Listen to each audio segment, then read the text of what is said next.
बंद करून टाका म्हणून सांगितलं. म्हणजे त्या एकावर एक मला किती फ्री मिळालं बघा. आणि ह्या वयात माझं ब्लड प्रेशरची गोळी बंद झाली म्हणजे खरोखर आश्चर्य आहे की नाही. सांगितलं. हा. आणि आणखीन मला सांगायचं खूप आहे, पण आहाराविषयी व्याख्यान आहे ना, तुम्हाला सगळ्यांना ते ऐकायचं आहे. त्यामुळे या माझ्या घरी, आपण सर्वांच्या बरोबर बोलू. तुमच्या घरात माझ्यासाठी आई आजी असेल किंवा सासू असेल तर त्यांनाही घेऊन या, त्यांनाही माझा अनुभव सांगा. म्हणजे ह्या वयात मला कशाला हे सगळं असं कोणी म्हणणार नाहीत, उलट आनंदानं याचा सगळ्याचा स्वीकार करतील. जय जय. येस, चलो जोरदार क्लॅपिंग करू आपण. कसले भारी भारी मला लेख आणि आवडतात, अमुक तमुक. खरंच आवडण्यासारखं व्यक्तिमत्व आहे आणि एवढ्या सगळ्या गोष्टी त्यांनी केलेत ना, त्या खरंच म्हणजे वाखाणण्याजोग्या आहे. लोक म्हणतात दाताला येत नाही, असं होत नाही, तसं होत नाही, सॅलड खाऊ शकत नाही. हा वेळच्या वेळी वेळा व्यवस्थित पाळतात, जे काही आहे ते खिसून व्यवस्थित जे आहे ते सांगितलंय ते अगदी तंतोतंत पालन करतात. या वयामध्ये 10 किलो वजन कमी करणं, या वयामध्ये 80+ मध्ये बीपीच्या गोळ्या बंद होणं, नॉट ए जोक. त्यांनी खूप भारी काम केलंय स्वतःवर. आणि त्याच्यामुळे कारण त्यांचा विश्वास बसला. मुलाच्या पोलिओच्या पायात जीव आल्यानंतर कुठल्या आईला वाटणार नाही की अरे याच्यामध्ये काहीतरी जादू आहे. असं जादू वेदू काहीच नाहीये. तुमची लाईफस्टाईल चेंज केली, तुमचं खानपान चेंज केलं, तुमच्या विचारांमध्ये चेंज झाला आणि नॉलेज अपडेट करत गेला, म्हणून या गोष्टी होत आहेत आणि एवढं अमेझिंग रिझल्ट आहे. जोरदार क्लॅप करू आपण प्रगतीताईंसाठी. आणि लक्ष्मीताई आणि पाटणकर सर, आपण तुमचा मोस्ट वॉन्टेड दोघांचे पण एक्सपिरियन्स लई क्लास आहेत, आपण उद्याला बघणार आहोत. कारण ऍक्च्युली आपल्याला आहाराचं व्याख्यान आहे ना, या व्याख्यानाला मग वेळ होईल. ओके, चल दोघांचे पण एक्सपिरियन्स आपण उद्याला बघू. कारण पाटणकरांचा एक्सपिरियन्स तर अमेझिंग आहे. कारण त्या एक्सपिरियन्स साठी मला स्वतःला ऐकण्यासाठी म्हणजे मी जास्त एक्साइटेड आहे पाटणकरांचा एक्सपिरियन्स ऐकायला. कारण तो स्वतःचा जो आनंद असतो ना, तो अवर्णनीय. मी थोडस सांगायला लागले, बायकोमध्ये बदल झाला आणि आपल्याला आपल्या बरोबर जर नेहमी बायको राहायला लागली न कटकट करणारी, त्यामुळं तर जास्त आनंद होतो. तसा आहे पाटणकरांचा आनंद अवर्णनीय आहे. तो उद्याला आपण ऐकणार आहोत. ओके, आणि आपण उद्या मस्तपैकी लक्ष्मी मॅडमांचा बर्थडे आहे, तो पण सेलिब्रेट करू. चलो आजच्या व्याख्यानाला सुरुवात करणार आहोत. आपण ऐकायला लागलोय आहाराचं व्याख्यान. आहार हा आपल्याला तारतो, चुकीचा घेतला तर मारतो. आहाराचे 4 उद्देश बघितले, आहाराचे प्रकार बघितले, आपण शाकाहार मांसाहार हे दोन्ही बघितले. हा करा सुमित सर, म्हणजे मला पण अनम्यूट करायला पाहिजे. अनम्यूट करा. आहाराचे 2 प्रकार बघितले, मांसाहार बघितला, शाकाहार बघितला, मानवाचा आहार कुठला बघितला, जन्माचा उद्देश काय आहे तो बघितला, सध्या आपली स्थिती शेताची काय आहे तेही ऐकली. कारण मी एक प्रगतिशील महिला शेतकरी आहे, ही माझी फर्स्ट ओळख आहे. कारण माझं खाणं पिणं त्याच्यावर अवलंबून आहे. आणि नंतर मी योग पंडित आहे, योग प्राध्यापक आहे, नॅचरोपॅथिस्ट आहे, ह्या सगळ्या गोष्टी नंतर आहे. पण पहिला मी शेतकरी आहे, एक शेतकऱ्याचीच मुलगी आहे आणि शेतकरी नवऱ्याची बायको आहे असं म्हणा. त्याच्यामुळं ह्या सगळ्या गोष्टी आहेत ना, ह्या सगळ्या गोष्टींचा डोळे उघडून अभ्यास केलाय, नुसताच नाही अभ्यास केला, डोळे उघडून अभ्यास केलाय. आणि म्हणून या गोष्टी सांगायला लागले. ज्या वेळेला स्वतःवर बेततं त्यावेळेला केलाय. स्वतःवर जोपर्यंत आरोग्यावर बेतत नाही, कुठलीही गोष्ट येत नाही, त्यावेळेला नंतर चालू झालं मला कॅन्सर का झाला ह्याचा शोध चालू झाला. मग माझ्या लक्षात यायला लागलं अरे किती भयावह स्थिती आहे. आणि या स्थितीमध्ये आपण राहतोय, नुसताच राहत नाहीये, इथंच पिकवतोय, हेच मी खाते, तर मग काय आहे. आणि या शतायुषीचा जन्म पण याच्यामुळे झाला. हे अरे किती लोकांना या सगळ्या गोष्टींची गरज आहे, प्रॉपर नॉलेजची गरज आहे, प्रॉपर खानपानची गरज आहे. निदान नॉलेज झाल्यानंतर 2 वेळेला चुका होत असतील तर 1 वेळेवर आलं तरी सुद्धा पूर्ण अंशाने नसेल, बहुतांशानं खूप लोक फरक करतील आणि आरोग्य आपल्या हातामध्ये प्रयत्न करतील घेण्याचा. ओके, आपण या सगळ्या गोष्टी बघितल्या आणि आपण आलो होतो शाकाहार. आता शाकाहार जो आहे ना, तो निसर्ग निर्मित आहे आणि या निसर्ग निर्मित जसाच्या तसा तुम्ही घेऊ शकत नाही. मग आता जसाच्या तसा याचा अर्थ तुम्ही म्हणाल काकडी जशीच्या तशी खाऊ शकत नाही. हो, 100% खाऊ शकतो, पण काकडी धुतल्याशिवाय खाऊ शकत नाही ना. कारण का की कुठल्या गोष्टींवर विदाऊट संस्कार आजकाल वापरण्याचे दिवस नाहीत. भलेही तुमच्या दारात झाड आहे, खूप छान पेरू लागलाय, पण तुम्हाला माहितीये त्या पेरूच्या झाडावर पानावर किती धूळ डस्ट बसल्या बघा. मग ती त्या फळावर नसणार आहे का? असणार आहे 101%. मग आपल्याला त्याच्यावर संस्कार करावे लागतात. आणि ते संस्कार कुठले आहेत? तर पहिला आहे धुण्याचा, दुसरा आहे अग्नीचा, आणि तिसरा आहे एकापेक्षा जास्त पदार्थ एकत्र करण्याचा. आता धुण्याचा संस्कार होणं खूप महत्वाचं आहे. कारण का की मी आधीच सांगितलं, पेस्टिसाइड आणि फंगिसाइडचा यूज, काही अंतरप्रवाही पण वापरले जातात कीटकनाशक. मी तुम्हाला सांगू का, एखादं रोप, आता एवढी कंडिशन वाईट आहे, एखादं रोप म्हणजे मी ज्या वेळेला काकडी पिकवायचे, मी ज्या वेळेला भाज्या पिकवायचे, जो त्या भाजीतला एक्सपर्ट असेल त्याच्याकडे मी जायचे, त्याला त्या शेतकऱ्याला व्हिजिट करायचे, त्या शेतकऱ्याला व्हिजिट करून टोकण्यापासून कुठले कुठले स्प्रे द्यायचे, आजारी पडलं 8 दिवस तर आजारी पडण्याच्या पिरियड मध्ये त्या रोपापासून जे मिळायला पाहिजे ते सगळं बंद होतं, म्हणजे यील्ड म्हणजे उत्पादन कमी होतं. म्हणून मी प्लॅनिंग कसं करायचे की बी टोकनल्यानंतर 2 पाकळ्या येतात, आणि त्या 2 पाकळ्यांवर चेक करा, कधी पण जावा कुठेतरी आणि बघा बी टोकनलंय, 2 पाकळ्या वर आलेत, पहिला 2 पाकळ्या आजारी पडतात, त्याच्यावर नागाळी येत आहे. आणि मग हिथं जी नागाळी येते आणि ह्याच्यातच पोषण आहे, ह्याच्यावर ते कोंब येणार आहे, आणि ह्याच्यातलं जर त्या आळीनं सगळं खाल्लं तर त्याला जो जोमात यायला लागतं ना, तो कमी होतो. म्हणून पहिला उगवून आल्या आल्या त्या 2 पाकळ्यांवर आम्हाला स्प्रे घ्यावा लागतो, कारण तिथनं स्प्रे होतात.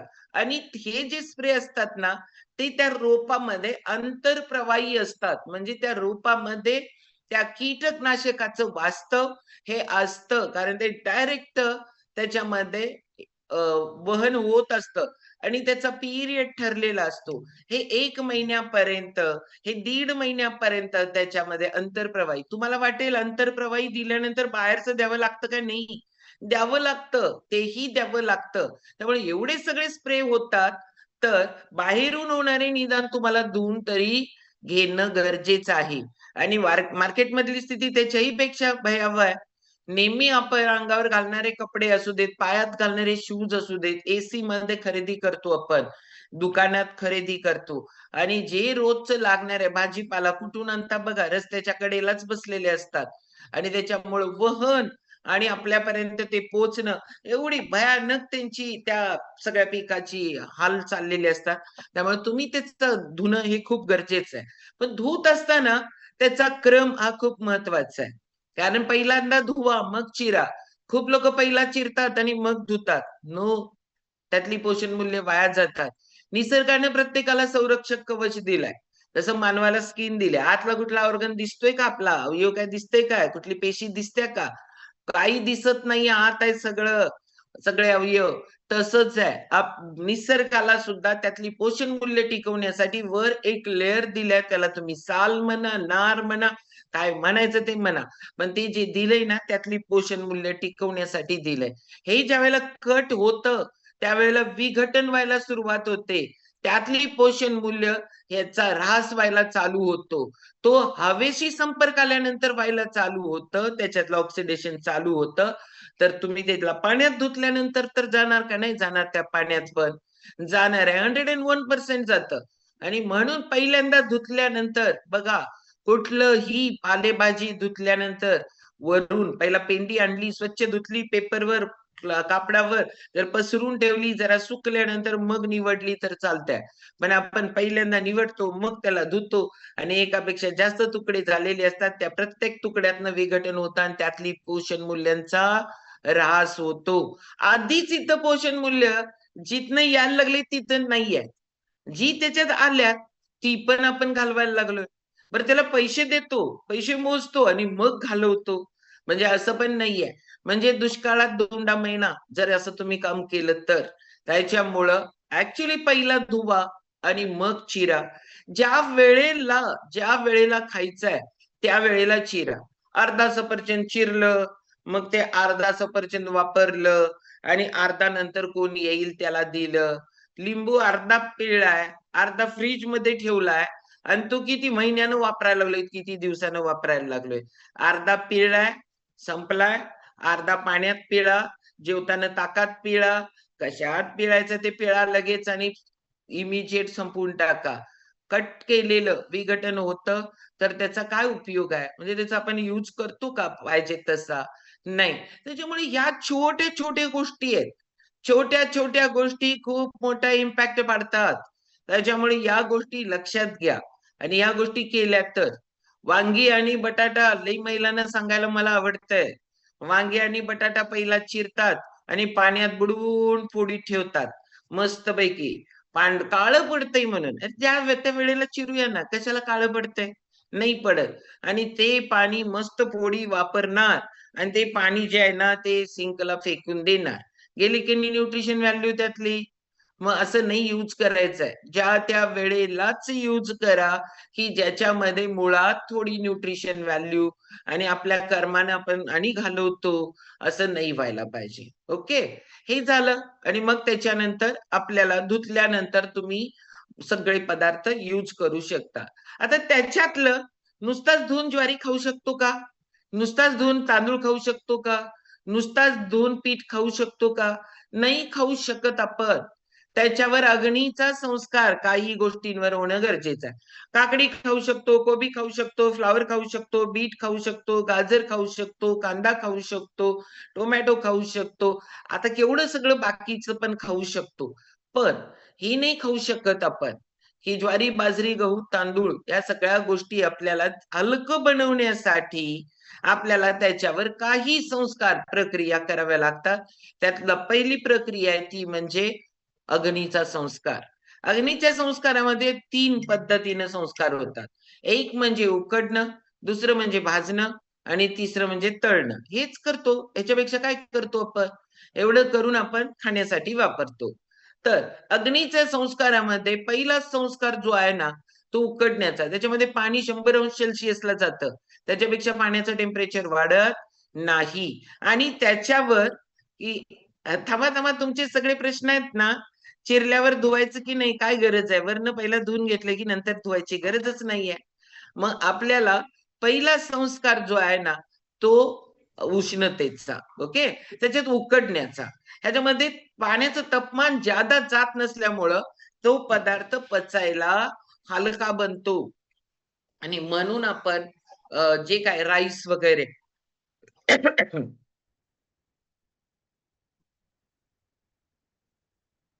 जरा जास्त ह्याच्यानं फोर्सनं बोलते मी.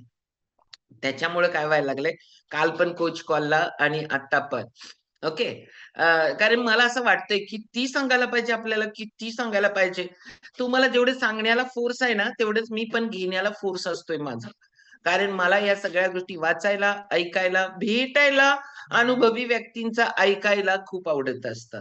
आणि मग आपल्याला उकडल्यानंतर दुसरा संस्कार होतो तो म्हणजे अग्नीचाच, पण तो भाजण्याचा. डायरेक्ट फ्लेमशी त्याचा संपर्क येतो. आता मी गॅस आणि या सगळ्या गोष्टींबद्दल सांगणार नाही. कारण त्यातनं तो वायू आणि येते ह्या गोष्टीबद्दल नाही बोलणार आहे. कारण आता मी जर या गोष्टी बोलल्या, तर तुम्ही म्हणाल मग काय तर मुंबईमध्ये चूल मांडू काय? पॉसिबलच नाहीये. बरोबर? इम्पॉसिबल गोष्टींबद्दल जास्त विचार नका करू. पण पॉसिबल ज्या गोष्टी आहेत त्याच्याबद्दल विचार करा. डायरेक्ट अग्नीच्या तापमानामुळं तो पदार्थ त्याच्याही पेक्षा पचायला हलका बनतो. आणि त्याच्यामुळं जे उकडून खाता येत नाही ते भाजून खा. जे भाजून खा तर तांदळापेक्षा पोहे आणि चिरमुरे पचायला हलके आहेत ना. हां. आणि त्याच्यानंतर आपल्याला तिसरा संस्कार आहे तो म्हणजे तळण्याचा. पदार्थ तळलेला खायला खूप भारी वाटतो. तळलेले पदार्थ खाताना आजकाल पापड भाजून खायची पद्धत बंद झाली. पापड आपण तळून खायला लागलो. लहानपण आठवा. साधं एक उदाहरण द्यायला लागले, की लहानपण आठवा. कधी तळलेला उडदाचा पापड खाल्ला होता तरी काय? अजिबात नाही. आपण भाजलेलाच पापड खात होतो. आता सगळे पापड घरात बनतायत तेच मुळात तळायचे बनतायत. म्हणजे भाजायचा पापड कमी बनतोय. तळायचे पापड जादा बनतात. आणि रोज संध्याकाळी डाळ भात आणि पापड आणि पिठलं हे आपल्याकडे असायचं संध्याकाळ. आठवा लहानपण. माझं वय 57 आहे, माझ्या लहानपणीचं सांगते. नाहीतर यंग जनरेशन म्हणेल आम्हाला आमच्या आईने हे घातलंच नाही. नक्की घातलं नाही, आईनं मात्र खाल्लंही. कारण तुमचीच गरज असते की ही भाजी ती भाजी, हे नको आणि ते नको. पिठलं असेल तर भाकरीच पाहिजे म्हणे. चपाती बरोबर पिठलं खायला आवडत नाही असं सांगतात मुलं. तर असं काही नसतं. आणि हे सांगायची हिंमत पण नव्हती आमच्या आयांना. धम्माक लाडू बसला असता आमच्या पाठीत असलं सगळं सांगितलं असतं तर. त्याच्यामुळं आपल्याला तळल्यामुळं तेलाचं तापमान हे 200 अंशच्या पुढे जातं. आणि या तापमानाला त्यातली पोषण मूल्य 160 ते 220 पर्यंत घालवतो आपण. आणि या तापमानाला त्यातली पोषण मूल्यांचा ऱ्हास होतो. असा पदार्थ खाल्ल्यानंतर जेवढी ऊर्जा मिळायला पाहिजे ना, त्याच्यापेक्षा जास्त ऊर्जा असा पदार्थ पचवण्यासाठी शरीरातली खर्च पडते. म्हणजे आपण उदरभरण करण्यासाठी करायला लागलोय. आधीच जे केलंय ते संपवण्यासाठी करायला लागलो नाहीये. आणि त्याच्यामुळं आपण ज्या गोष्टी, या संस्कार जो आहे ना अग्नीचा, तोही खूप म्हणजे आपण जाणीवपूर्वक करायला पाहिजे. जाणीवपूर्वक करायला पाहिजे. म्हणजे कितीतरी गोष्टी आपण अनावश्यक करत असू तर कधीतरी म्हणायला पाहिजे. मी म्हणते 2 वेळा पापड तळून खात असाल आणि 2 वेळा भाजून खायला लागलात तर, एकच वेळा तळला तर किती इम्प्रूव्हमेंट आहे. छोटीच गोष्ट आहे ना. काय बदल केला आपण? ऐकल्यामुळे छोटा बदल केला आणि त्याच्यामुळे शरीरावर, फॅमिलीच्या आरोग्यावर खूप चांगला इम्पॅक्ट पडतो. तिसरा संस्कार आहे एकापेक्षा जास्त पदार्थ एकत्र करणे आणि एकापेक्षा एकाच वेळेला जादा संस्कार करणे. आता मी तुम्हाला सांगते, ह्याच्यासाठी मला एक उदाहरण खूप चांगलं वाटतं म्हणून मी ते देत असते. आणि आम लाईफ मध्ये आपण रोज या गोष्टी करत असतो. रोजचा पांढरा भात म्हणजे जो धुतला जातो आणि उकडला जातो. किती संस्कार होतात? एक धुण्याचा आणि दुसरा उकडण्याचा. 2 संस्कार झाले. आता इथं साधं उदाहरण घ्या. एका ठिकाणी आपण आता मसाले भात करायला लागलो. आता मसाले भात पहिल्यांदा धुणार, मग त्याला फोडणी देणार. तिसरा की तुम्ही त्याला भाजणार सगळं. भाजायला पाहिजे ना, तांदूळ भाजतो आपण तेलात तडका दिल्यानंतर, थोडं तरी भाजतो. चौथं त्याच्यामध्ये घरात काय काय उरलंय ते टाकणार. 4 काजू, हे बघा आपण वाटाणे भात करायला लागलोय. त्याच्यात जर का वाटाणे कमी असतील तर मग आपण 4 काजू टाकणार. किंवा मग एक दोडका असेल, एक 4 वांगी असतील. आमच्याकडे इकडे ना कोल्हापूर जिल्ह्यात वांगी भात लय फेमस आहे.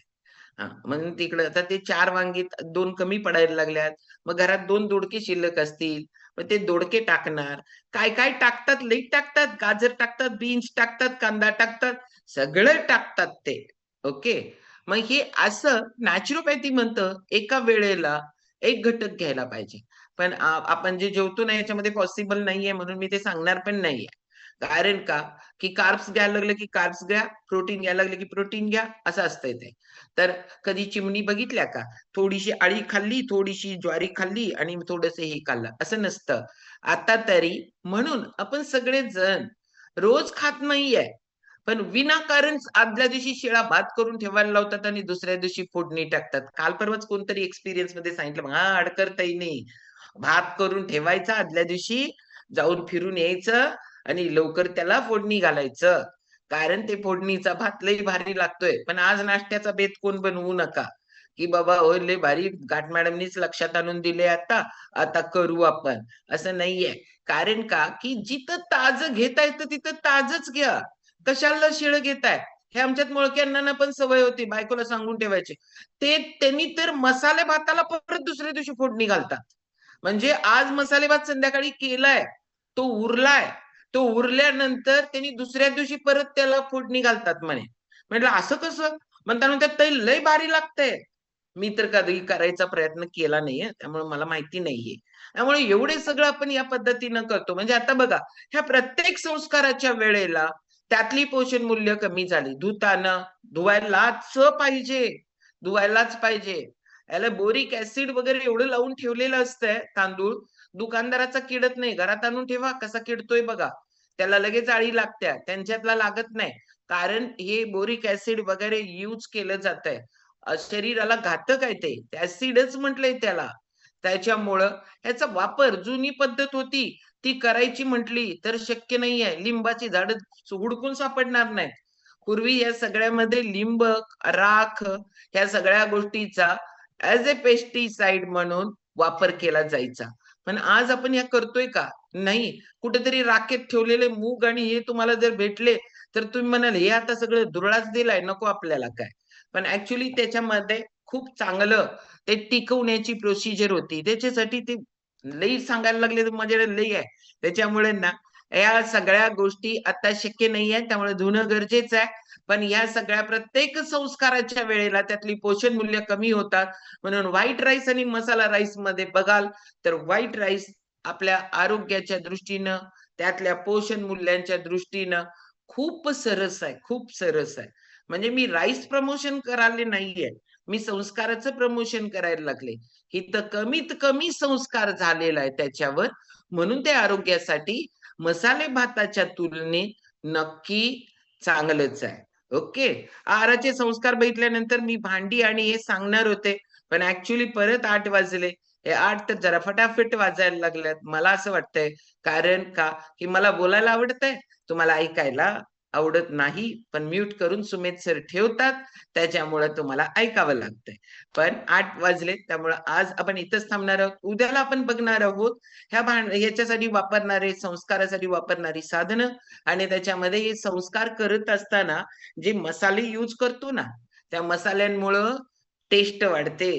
आणि ही टेस्ट वाढते ना, खरंच मसाले औषधी आहेत. पण कुठले वापरायला पाहिजेत, कुठले कमी वापरायला पाहिजेत, ऑल मसाले औषधी आहेत. मग औषधांचा वापर आपण कसा करतो, तसा कसा करायचा ह्याच्याबद्दलचं नॉलेज उद्याला तुम्हाला भेटेल. खूप लोकांपर्यंत लिंक पोहोचवू, खूप लोकांचं आरोग्य बदलायचं आहे. म्हणजे माझ्या बोलण्यामध्ये जो फोर्स आहे ना, ते माझ्या नाभीपासून असं वाटत असतं. लोकांनी निदान ऐकायला तरी बसायला पाहिजे. आज बघा, आज ऐकलं असतं तर ते वांग्याच्या फोडीत डुबवून ठेवत असले तर त्या सुद्धा राहिल्या असत्या ना.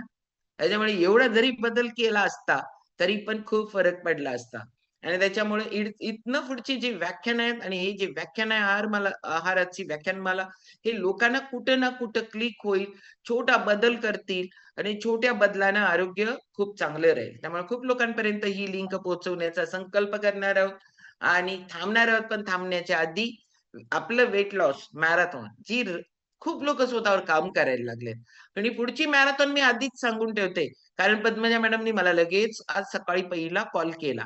पण प्रमोद शिंदे सर तुमचा असू दे, अगर कुणी काल मला लई जणांनी मेसेज टाकला की संक्रांत झाल्यावर करा.